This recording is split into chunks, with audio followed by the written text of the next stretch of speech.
SSC এর বাচ্চা কাচ্চারা তোমাদের সবার জন্য আবার সেম ভাবে আরেকটা ভিডিও নিয়ে আসছি, যেটা হচ্ছে তোমাদের সব থেকে ইম্পর্টেন্ট টপিকগুলো নিয়ে আমরা আলোচনা করতেছি। আসলে প্রত্যেকটা চ্যাপ্টারে কিভাবে প্রত্যেকটা সাবজেক্টে কিভাবে একটা করে চ্যাপ্টার ভালোভাবে কমপ্লিটলি পড়া যায় সেটা নিয়ে আমরা আলোচনা করছি। সো আজকে আমরা আলোচনা করব হচ্ছে এসএসসি বায়োলজিতে প্রত্যেকটা চ্যাপ্টার অথবা যে কোনো একটা চ্যাপ্টার কিভাবে এ টু জেড পড়বো, কিভাবে এ টু জেড পড়বো।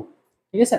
সো সবাইকে ওয়েলকাম জানাচ্ছি আমাদের ফিজিক্স ট্রিতে। তো আসো আমরা শুরু করি। আমাদের টার্গেটটা থাকবে একটা চ্যাপ্টার এমন ভাবে পড়ার স্ট্র্যাটেজি আমরা তোমাদেরকে দেখাই দিব যে একটা চ্যাপ্টারের কোনো কিছু আর বাকি থাকবে না। Okay, let's start.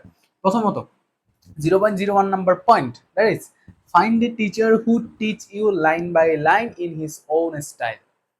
কথাটা একটু বুঝিও।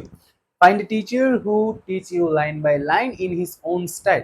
অনেক টিচার আছে, অনেক সম্মানিত টিচার আছে যারা হচ্ছে তোমাকে কিছু বেসিক জিনিস পড়াবে না। ধরো তোমাকে পরিপাকতন্ত্র বা পরিপাক চ্যাপ্টারটা পড়াচ্ছে, তোমাকে বলবে না যে ক্ষুদ্রান্ত্র কি, ক্ষুদ্রান্ত্রতে কি থাকে, বৃহদান্ত্র কি, বৃহদান্ত্রতে কি থাকে। তোমাকে ডিরেক্ট কোথায় নিয়ে যাবে জানো? যে পরিপাক অ্যাকচুয়ালি কিভাবে হয়, ওই জায়গাটাতে নিয়ে যাবে। সো তোমার থেকে এমন একটা টিচার খুঁজতে হবে তুমি যার ক্লাস করে ফিল করবা যে বইয়ের প্রত্যেকটা লাইন উনি পড়াইছে। আবার এমন টিচার না যে এইচএসসির বায়োলজি থেকে নিয়ে আসছে অনেক কিছু, মুক্সারের বই, তো মুক্সারের বই থেকে অনেক কিছু নিয়ে এসে পড়েছে। নো, তুমি এমন একটা টিচার খোঁজো যে টিচারটা তোমাকে এমন ভাবে পড়াবে যে তোমার বইয়ের লাইন বাই লাইন উনি পড়াচ্ছে এটা তোমার কাছে ফিল হবে। ঠিক আছে? অর্থাৎ আমার কথা হচ্ছে টিচারটা এমন হতে হবে যে বইয়ের কোনো লাইন উনি পড়ানোর সময় মিস করবে না। এটা হয় কেন বা এটা আমি কেন বলতেছি, কারণ একটা স্টুডেন্ট যখন বায়োলজি বই খুলে বসে তখন ওর সব থেকে বড় সমস্যা হল লাইনগুলো অচেনা লাগে। কিন্তু যখন একটা টিচারের কাছে ও একটা বেসিক ক্লাস করে আসবে যে না, ওই ভাইয়া বা ওই টিচারটা আমাকে এই লাইনটা বলছিল ক্লাসে, যখন দেখবে যে না প্রত্যেকটা লাইন, বইয়ের প্রত্যেকটা লাইন ওই টিচারটা বলছে, তখন একটা স্টুডেন্টের বায়োলজিতে কনফিডেন্স অনেক বুস্ট হয়। ঠিক আছে? সো এই জন্য বলতেছি find a teacher who teach you line by line in his own style. উনি ওনার মতো পড়াক, ওনার স্টাইলে পড়াক, বাট তোমার বইয়ের প্রত্যেকটা লাইন ওনার পড়াইতে হবে। সো সেকেন্ড পয়েন্ট, একটা জিনিস, দুই তিনটা জিনিস খুব স্ট্রিক্টলি আমি ক্লিয়ার করে দিচ্ছি, দ্যাট ইজ বায়োলজি মানে শুধু বুঝে পড়া না। বায়োলজি মানে শুধু বুঝে পড়া না। বায়োলজি মানে শুধু মুখস্থ না। বায়োলজি মানে শুধু মুখস্থ না। বায়োলজি মানে হচ্ছে বুঝে পড়া প্লাস মুখস্থ। এখন অনেকে বলে দ্যাট ইজ শুধু বুঝে পড়লে হয়, মুখস্থ করা লাগে না। কমপ্লিটলি রং। বায়োলজি মুখস্থ করতে হবে না, এটা কোনো টিচার, কোনো স্টুডেন্ট আজ পর্যন্ত কেউ বলতে পারবে না যে ও বায়োলজি মুখস্থ করে আসে নাই। প্রত্যেকটা টিচার প্রত্যেকটা স্টুডেন্টের থেকে বায়োলজি মুখস্থ করতে হয়েছে। সো বায়োলজি মুখস্থ মাস্ট। এই মুখস্থ করার জন্য বুঝে পড়া মাস্ট। ঠিক আছে? শুধু বুঝে পড়া, শুধু মুখস্থ করা কোনো সলিউশন। অনেকে আবার এটাও বলে যে শুধু মুখস্থ করো, কিছু বোঝার দরকার নেই, টানা মুখস্থ করো। আরে ভাই, আমি যদি একটা জিনিস নাই বুঝি আমি কি মুখস্থ করতেছি? একটা জিনিস যখন তুমি বুঝবা না জোর করে মুখস্থ করবা, ইনস্ট্যান্ট মুখস্থ হবে, বাট 2 দিন পর তুমি ভুলে যাবা। বাট বুঝে পড়বা, মুখস্থ করবা, ওইটা তোমার মাইন্ডে অনেকদিন থাকবে। সো এবার আমরা অ্যাকচুয়াল পয়েন্টে আসি যে কিভাবে অ্যাকচুয়ালি আমরা বায়োলজির একটা চ্যাপ্টার কমপ্লিটলি পড়বো। তো আমাদের প্রথম কাজ থাকবে, যেই টিচার তুমি খুঁজছো, যেই টিচার হোক, সেটা অনলাইন প্ল্যাটফর্মের টিচার হোক, কোচিং এর টিচার হোক, বাসার টিউটর হোক, যে টিচার তুমি খুঁজছো ওনার কাছ থেকে একটা বেসিক ক্লাস করা বা বেসিক একটা আইডিয়া নেওয়া চ্যাপ্টারটা। ঠিক আছে? ওভারঅল একটা চ্যাপ্টারটা কি নিতে হবে? আইডিয়া নিতে হবে। আইডিয়া নেওয়ার পর তোমার কি করতে হবে? উনি পড়াইছে, উনি পড়ানোর পর তোমার থেকে যেটা করতে হবে that is text book reading পড়তে হবে। টেক্সট বুক রিডিং, তোমার যে বইটা আছে ওই বইটা কোনো কিছু তাকাবা না। আই রিপিট, কোনো কিছু তাকাবা না, যা আছে তাই একদম রিডিং পড়ে চলে যাও। দেখবা তুমি উনি যে পড়াইছে, লাইন বাই লাইন পড়াইছে, তোমার থেকে খুব সিমিলার লাগবে বা খুব ফ্যামিলিয়ার লাগবে, তোমার পড়তে একটু মজা লাগবে। কারণ প্রত্যেকটা জিনিস তোমার মাইন্ডে আগে থেকে আসে, উনি ইনপুট করে দিছে কথার মাধ্যমে। এখন তুমি কি করবা? জাস্ট রিডিং পড়বা। ঠিক আছে? সব বেসিক ক্লাস করলা, রিডিং করলা। এবার তুমি কি করবা? এবার অনেক অনেক রকমের স্টেপের কথা বলবো, মুখ করো তুমি, আমি বলবো এবার রিডিং পড়া শেষ, তুমি টেস্ট পেপার অ্যানালাইসিসে চলে যাও। বাজারের যে কোনো একটা টেস্ট পেপার কিনো, টেস্ট পেপার কেনার পর জাস্ট খোলো। তোমার বলতেছি না যে আমি টেস্ট পেপার সলভ করো, অ্যানালাইসিস করো যে গ ঘতে কোন টাইপের কোয়েশ্চেন আসে, ক খ এমসিকিউতে কোন টাইপের কোয়েশ্চেন আসে, এগুলো একটা চোখ বুলাও, দেখে রাখো বিগত 5 বছরের বোর্ডে যতগুলো সিকিউ আসছে একটা ওই চ্যাপ্টারটা থেকে, ওই চ্যাপ্টারটা প্রত্যেকটা সিকিউ করে দেখো যে না এই টপিক থেকে আমার সিকিউ গুলো আসছিল, অথবা এই টপিক থেকে গ আর ঘ আসতেছে। আইডেন্টিফাই করো। টেস্ট পেপার অ্যানালিসিস মানে কি? শুধু কি করবা? আইডেন্টিফাই করবা। আইডেন্টিফাই করবা কি? Question type. আইডেন্টিফাই করবা কোয়েশ্চেন টাইপ। দেন এবার কি করবা? টেস্ট পেপার অ্যানালিসিস করা শেষ, এবার তুমি তোমার বইটা আবার নেবা, যে মেইন বইটা তোমার, ওইটা আবার নিয়ে ইম্পর্টেন্ট জিনিসগুলো হাইলাইট করবা। ইম্পর্টেন্ট জিনিস হাইলাইট বলতে গ আর ঘ এর যেগুলো ইম্পর্টেন্ট জিনিস এগুলো হচ্ছে আলাদা, ক খ এমসিকিউ এর জন্য যেগুলো ইম্পর্টেন্ট জিনিস সেগুলো আলাদা। বুঝি নাই? ওয়েট, গ আর ঘ এর জন্য আলাদা বলতে কি, ধরো তোমার গ আর ঘতে, ধরো পরিপাক চ্যাপ্টারটা যদি আমি চিন্তা করি, গ আর ঘতে আসে কি অ্যাকচুয়ালি পরিপাক কিভাবে হয়, অথবা ক্ষুদ্রান্ত্র, বৃহদন্ত্র, অগ্নাশয়, এই জিনিসগুলো কোথায় আসে, গ আর ঘতে আসে। সো টপিকটা যেখানে আছে, ধরো এখান থেকে আমার ক্ষুদ্রান্ত টপিক শুরু, তুমি এখানে গ ঘ এভাবে লিখে রাখো, গ ঘ এভাবে লিখে রাখো।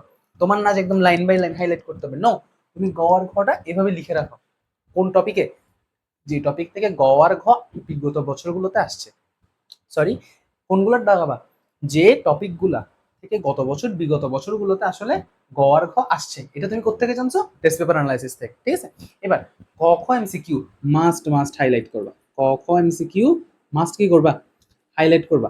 খেয়াল করতেছো যে ক তে অমুক পড়াটা আসছে, খ তে অমুক লাইন আসছে, এমসিকিউ তে অমুক লাইন আসছে, এগুলো মাস্ট হাইলাইট করবা। গ ঘ হাইলাইটের দরকার নেই, গ ঘ জাস্ট এভাবে মার্ক করে রাখবো করে, ঠিক আছে, বাট ক খ এমসিকিউ মাস্ট হাইলাইট করবা। ওকে, এবার তোমার কাজ, এবার তোমার কাজ, তুমি এতক্ষণ যেগুলো করছো এগুলো সব না বুঝে করছো, তুমি বায়োলজি না বুঝে করছো।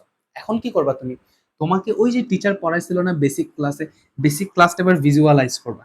ভিজুয়ালাইজ বলতে কিরকম, তুমি চিন্তা করবা যে ওই যে পরিপাকের কথাটা তো স্যার বলছিল, যে উনি অ্যাকচুয়ালি কোনটার পরে কোন টপিকে গেছিল, বা কিভাবে উনি জিনিসটাকে এক্সপ্লেন করছিল, অথবা পরিপাকের জিনিসটা তুমি তোমার মাইন্ডের মধ্যে ভিজুয়ালাইজ করার চিন্তা করবা, যে একটা খাবার গলা দিয়ে নামছে, অন্ননালী দিয়ে নামতে নামতে নামতে নামতে আস্তে আস্তে এখান থেকে গেল পাকস্থলিতে গেল, পাকস্থলী থেকে আস্তে আস্তে নামতেছে নামতেছে, এইভাবে এই জিনিসগুলোকে একটু ভিজুয়ালাইজ করবা। যদি তুমি ভিজুয়ালাইজ করতে না পারো, ভিজুয়ালাইজ করতে না পারলে তুমি কি করবা, অ্যানিমেশন দেখবা, পরিপাকের অ্যানিমেশন, ইউটিউবে গিয়ে সার্চ দাও, একটা অ্যানিমেশন দেখো 1 মিনিট 2 মিনিট, এইগুলো নিয়ে বেশি টাইম ওয়েস্ট করার দরকার নেই, জাস্ট তোমার মাইন্ডে থাকার জন্য। মুখস্থ করতে এখন আমি বলতেছি না, ভিজুয়ালাইজ করো যে কিভাবে এই চ্যাপ্টারটা আসলে আমি পড়তেছি, সরি, বা কিভাবে এই প্রসেসটা হচ্ছে, ভিজুয়ালাইজ করো। দেন এবার কি করবা, ভিজুয়ালাইজ করা মানে তুমি এবার বুঝে ফেলছো। ভিজুয়ালাইজ যখন তুমি একটা চ্যাপ্টার করে ফেলছো বা এক টপিক করে ফেলছো, তুমি এই জিনিসটা বুঝে ফেলছো। ওকে, বুঝে ফেলার পর দেন গিয়ে তুমি মুখস্থ করো। এবার তোমার কাজ হচ্ছে কি করা, মুখস্থ করা। বায়োলজিতে মুখস্থ করতেই হবে, বাট এটার আগে এই ভিজুয়ালাইজ করার মাধ্যমে কি করতে হবে, বুঝতে হবে। এই জিনিসটাই তোমাকে ম্যাক্সিমাম টিচার বলবে না। বায়োলজি মিন্স শুধু বুঝা না, বায়োলজি মিন্স শুধু মুখস্থ না, বায়োলজি মিন্স ভিজুয়ালাইজ করে বুঝা, বুঝার পরে মুখস্থ করা। ওকে, দেন এবার আমাদের কাজ নেক্সট স্টেপ, ভিজুয়ালাইজ শেষ, এবার আমরা কি করব, এবার আমরা চিত্র, বইয়ের মধ্যে এবার আমাদের মুখস্থ করা শেষ, ভুলে যাবা স্বাভাবিক, এটা পরে আসতেছি। এবার তুমি বইয়ে যতগুলো ইম্পর্টেন্ট চিত্র আসে যেগুলো গঘতে আসছে, ঠিক আছে, বিগত বছরগুলো টেস্ট পেপার অ্যানালাইসিস তুমি করছো, তো গঘতে যেগুলো আসছে এগুলো একটু, চিত্রগুলো একটু ধরো আঁকাআঁকি করার চেষ্টা করো। এমন না যে তোমার একদম খুবই সুন্দর একটা আর্ট হইতে হবে, নো, তুমি যতটুকু পারো একটা কিছু এঁকে মার্কিং করে দাও, চিহ্নিত চিত্র এঁকে দাও, ঠিক আছে। এবার নেক্সট কাজ, এবার তোমার কাজ হচ্ছে মুখস্থ করে ফেলছো না, মুখস্থ করে ফেলছো, ভুলে যাচ্ছ এতক্ষণে, ঠিক আছে, ভুলে যাওয়ার এই সময়টাতে তুমি গাইডের ক খ এমসিকিউ করবা।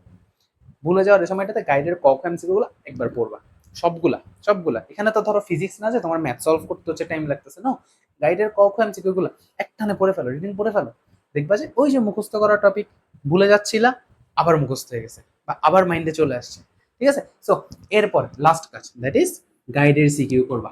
গাইডের সিকিউ বলতে বিগত বছরের বোর্ড কোয়েশ্চেন, বিগত বছরের বোর্ড কোয়েশ্চেন। এখন এটা না যে এটা physics chemistry math, higher math, যে এখানে ডিফারেন্ট ডিফারেন্ট কোয়েশ্চেন আসবে প্রত্যেক বছর, না, বায়োলজি সীমিত একটা বই, সীমিত জ্ঞান, ওইখান থেকেই আসবে, ঠিক আছে। তো ওইখান থেকেই যেহেতু আসবে, তোমার আলাদা করে অমুক স্কুলের কোয়েশ্চেন, অমুক বোর্ডের কোয়েশ্চেন, নেভার ব্রো, জীবনও দরকার নেই। তুমি প্রথম 10টা করো গাইডের সিকিউ, এনাফ, বায়োলজির জন্য 10টা সিকিউ এনাফ, বোর্ডের 10টা সিকিউ বায়োলজির জন্য এনাফ, ঠিক আছে। এটা করো, দেখো তাইলে তুমি এই যে ভুলে যাচ্ছিলা, প্রথমে তুমি কি করছো, বেসিক ক্লাস করছিলা, ভুলে যেতে নিছিলা, আমি তোমাকে বুক রিডিং করাইছি, আবার একটু মনে পড়ছে, বুক রিডিং মনে পড়ার পর এই টেস্ট পেপার অ্যানালাইসিস করতে করতে তুমি আবার ভুলে যাচ্ছিলা, ইম্পর্টেন্ট পয়েন্ট হাইলাইট করছো, আবার মনে পড়ছে, ঠিক আছে। দেখো এরপরে আবার ভিজুয়ালাইজ করতে চাচ্ছিলা, অন্যান্য টপিক, একটা টপিক ভিজুয়ালাইজ করতে গেলে আরেকটা টপিক ভুলে গেল, ওই টাইমটাতে আমি তোমাকে বললাম বুঝো, বুঝে মুখস্থ করো। আবার যখন তুমি চিত্র আঁকতে গেলা, আবার টপিকটা মাইন্ড থেকে চলে যাচ্ছে, আবার তোমাকে আমি বলছি এই দুইটা স্টেপ করো।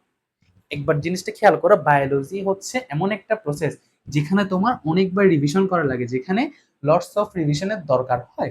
সো এই কারণে আমরা মেমোরাইজ করব, ভুলবো, আবার পড়বো, আবার মেমোরাইজ করবো। আমার স্টেপগুলো আমি এমনভাবে সাজাইছি যে তুমি এই স্টেপেই আগাবা, মনে করবা, সরি মুখস্থ করবা, ভুলে যাবা, আবার পড়বা, আবার মুখস্থ করবা। তুমি খেয়াল করো প্রত্যেকটা স্টেপ, মনে মুখস্থ করবা, ভুলে যাবা, আবার পড়বা, আবার মুখস্থ করবা।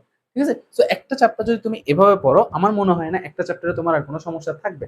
আর একটা জিনিস আমি বলবো, বায়োলজিতে আমি আবার বলতেছি, লটস অফ রিভিশন দরকার। তুমি একটা চ্যাপ্টার আজকে শেষ করছো, ফুল প্রসেসটা মেনে শেষ করছো, অলরাইট, মারাত্মকভাবে তুমি চ্যাপ্টার শেষ করছো। 5 দিন পরে তুমি আবার ভুলবা, কমন।